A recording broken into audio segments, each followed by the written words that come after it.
Sa kanyang bawat pahayag, naroon ang saya at tuwang mababanaag. Dahil sa wakas, ang lahat-lahat ay kanya nang ipinagtapat. Subalit sa kabilang banda, mababakas rin ang panghihinayang mula sa mga taong hindi ito matanggap-tanggap. Ito ang pangalawang bahagi ng kwento ni Charis Pempenco. At sinabi ng lola mo, Lola Tessie mo, at ng nanay mo na ikaw daw sana daw ay hindi mo dapat ginawang pampubliko ang pag-amin mo. I think agree naman po ako na hindi ko naman kailangan sabihin na ganyan. Pero alam naman po natin yung industriya. And kasi nung pong hindi naman ako nagsasalita, sinabi ko sa sarili ko na, Gina-judge ka na rin naman nun eh. Sabi, hayaan na lang ako. Ano isipin nila, what you see is what you get. Yun na lang ano.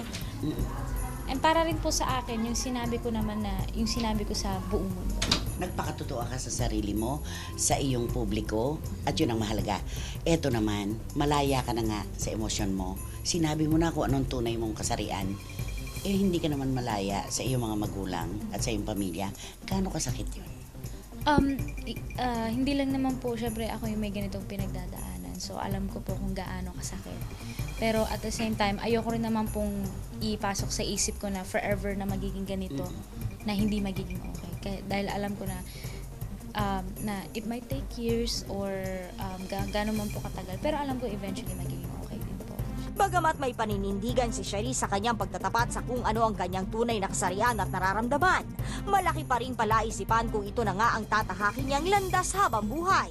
Magiging habang panahon ka na bang ang karelasyon mo'y babae o gusto mo ring magkaroon ng anak at ng pamilya? Alam po nagtatanong sa akin yan, no? Pero, once basta naniniwala po ako na once you're gay, you're always gonna be gay. And kung gusto ko man po magkapamilya, kung gusto nga may paraan. So, and I know na there are lots of things na I can do para magkaroon ng pamilya. Makakabuo man ang sariling pamilya o hindi balang araw, may isang bagay na sadyang sigurado para kay Charis. Ito ang pagturing bilang bahagi ng pamilya ang minamahal niyang si Alisa Quijano. Gaano mo kamahal si Alisa Quijano? Ay, mahal naman. As in siguro bata pa kami talagang gusto na siya. May connection. Charis, napakaligaya namin dahil una nakahinga ka na ng maluwag at ang pinakamahalaga sa buhay na ito ay naging totoo ka sa iyong sarili. Mensahe mo sa publiko. Gusto ko pang magpasalamat sa mga Filipinos po talaga. Kasi, especially sa mga fans ko po. Kasi, yung una, syempre nag-doubt ako na baka talikuran nila ako or anything. Pero, masasabi ko po talaga na I was wrong. As in, kung may nagstay po, may mga dumagdag pa po. So, gusto ko pong magpasalamat sa sobrang unexpected na suporta galing po sa inyong lahat. Isang-isa na lang. Ang katotohanan ay laging pinapalakpakan. Nandito na sa buhay mo ngayon si Alisa Quijano. Nasaan sa puso mo ngayon si Courtney Blading? Nasaan siya? Uy, ano yun? Kasi wala siyang, pero, si Courtney po, syempre, nakaraan yan. Pero, syempre, hindi mawawala yung care dahil nandun naman din yung pinagsamahan namin, ganyan. So, I still care for her. Pero, syempre, pass is pass. Naniniwala. Yan. Opo. Ngayon at bukas ang mahalaga sa iyo. Thank you so Future. much. Charis. Thank you. At nagbabalik na naman ang latest trending. At syempre, special tonight ang ating Yes. Kasama natin si Direct Joey. Yes. Jake Galvez is now a lady. Yeah. Joey na, diba? Okay. Diba? I'm And of very course- honored. Yeah. I'm very honored to be in present company. Yeah, Sige nga, nakakaganda. alright. Kasi ganito. Oo, dahil ang pag-uusapan natin ngayon ay mga beauty queens. Sige nga, halika, umpisahan na natin. Okay, Game. sisimulan na natin with, of course, the controversial Miss Miriam Kiambao. Take it away, Direct. Take it away, Go. Direct. No, if I remember right, hindi ba nung sumali siya sa Miss Universe, di ba yan natapilok? Oo, Di ba siya siya natapilok? yun. Kaya nga siya napansin. Dahil Oo. nung natapilok sa full poise, gumanon pa sa parang, kaya nyo?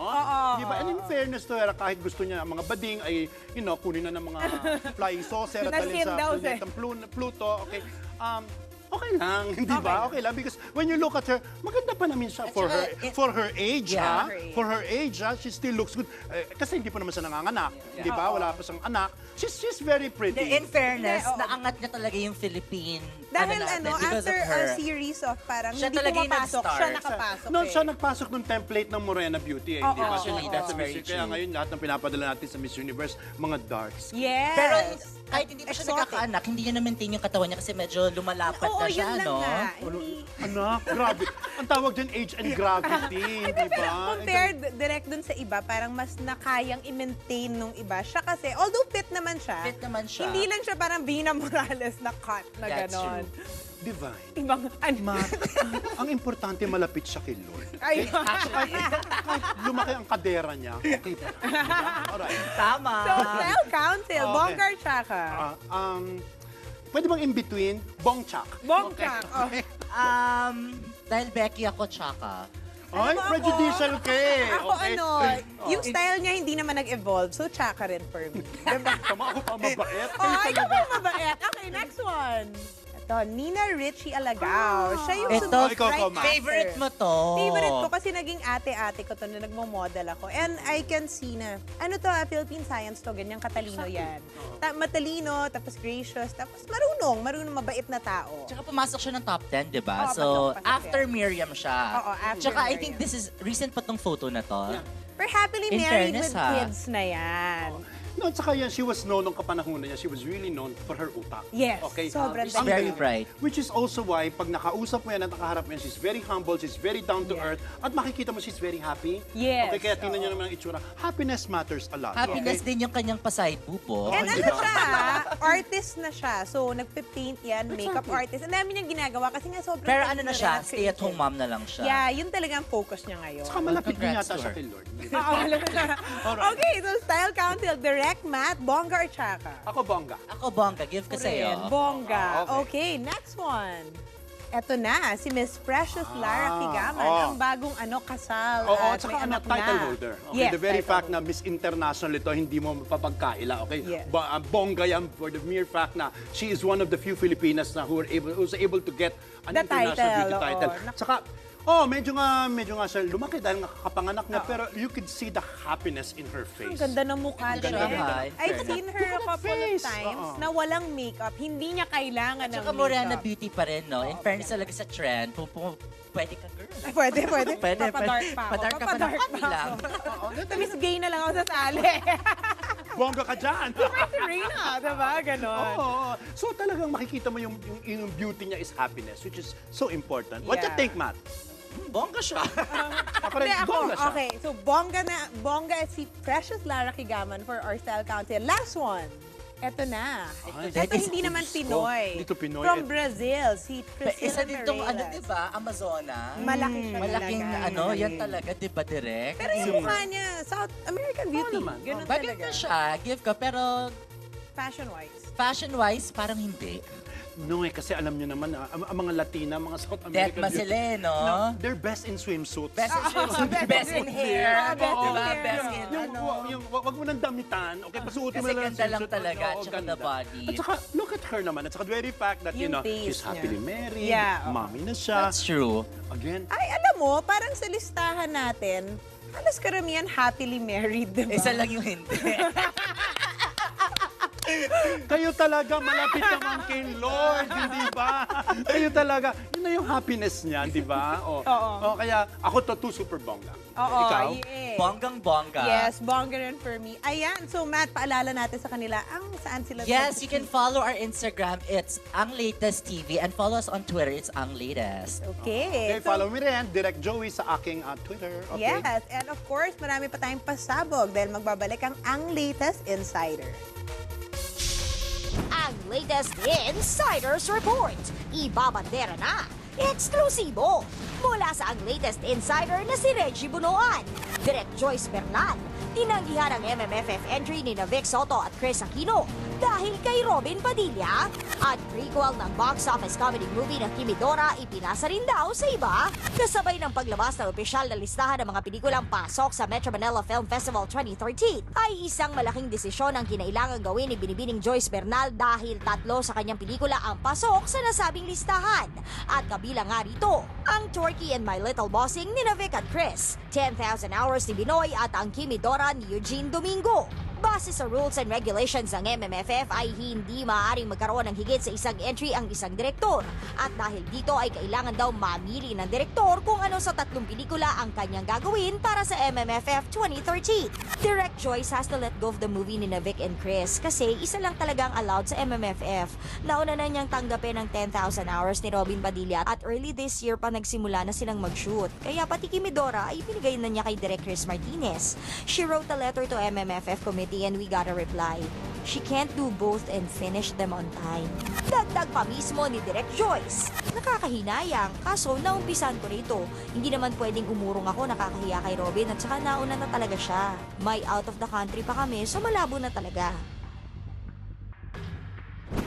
Eto na mga kapatid, may revolusyon na nagaganap dito sa mga oras na ito. Pero bago ang revolusyon, eto muna ang blind item. Hatid syempre sa atin ng Reyna na may third eye. Ayan. Si Miss Shalala. Uy, mahal yan ah. Mukha naman. Galing Para sa mga mata. Lahat naman ng mga gamit mo mukhang mamahal. Galing Morocco. Ikaw lang ang hindi Morocco. Morocco. You Mura bought ito, it there. mura ito. Okay. Pero ngayon pa lang, parang may nagsasabing parang daho din yung aki iba-blind. Ano ba yan? Yes. Ano, gano'n ang level na to? Youngstar. Anong level dito? Yung nung isang araw, Asan siya? pero nakaganito na siya dahil mataas yung kanilang show. Every Sunday, mataas ang rating. Diba? Eto, nawala sa show. Nawala yung buong barkada. Pero pagbalik, namamaga daw ang nose line. Nagpagawa ng nose. Sa edad niyang yon? Oo, ang bata-bata niya. Ginagaya niya daw yung mga kasabayan niyang mga sikat na. So, ayun, may mga... So, nagpaano siya, piyong-piyong-piyong. Oo, parang naiinggit. Kaya si directed by sinabihan na wag mo na siyang ipasok. Kasi nga, Baka hindi siya nagkaiba makilala. na iba yung itsura niya. Baka hindi siya makilala. Oo, na dating ganito yung Jilong, naging matangos. Ayun. May name din naman siya. Lahat naman kahit aso, may name Oh, ano, sige, di ano, ba? May- Pero yun, ayaw pa siyang pabalikin kasi nga, nag-iba yung itsura niya. At sino nag-decide na ganito lang yung level niya, ganyan? Ikaw na naman, no? Isang araw gusto niya tumangos ang ilong niya. Wala akong maituro kasi parang galit kayo sa BI ko. Gulong mo sa amin, sino? Oo, si... Anong apelido? Sino nga? Sa love you. Sa love you! Sinabi ko na lang. Yung kasama ni Ang kilala ko Obra, yung dancer ng Weya pa nung araw. Nasa na ba siya? Ako kilala ko si... Pwedeng mag-ano. Ano direct? Na-direct ko na yan eh. Buti na lang. direct? May kakilala siya. She's nice. Mabait naman siya. Okay, so pag-usapan na lang natin ang Miami Heat. Okay, maraming salamat po muli sa inyong lahat mga kapatid sa pagsalo nyo sa aming mga chikan ngayong gabi. Hanggang bukas dito pa rin po sa Ang Latest! Thank you, Ben! Thank you, Ben. Maya Jones, my life. Pero, Dr. Vicky Bella from Miss Skincare, thank you very much. Ayan. Darsha. Salamat. Thank you, Ben.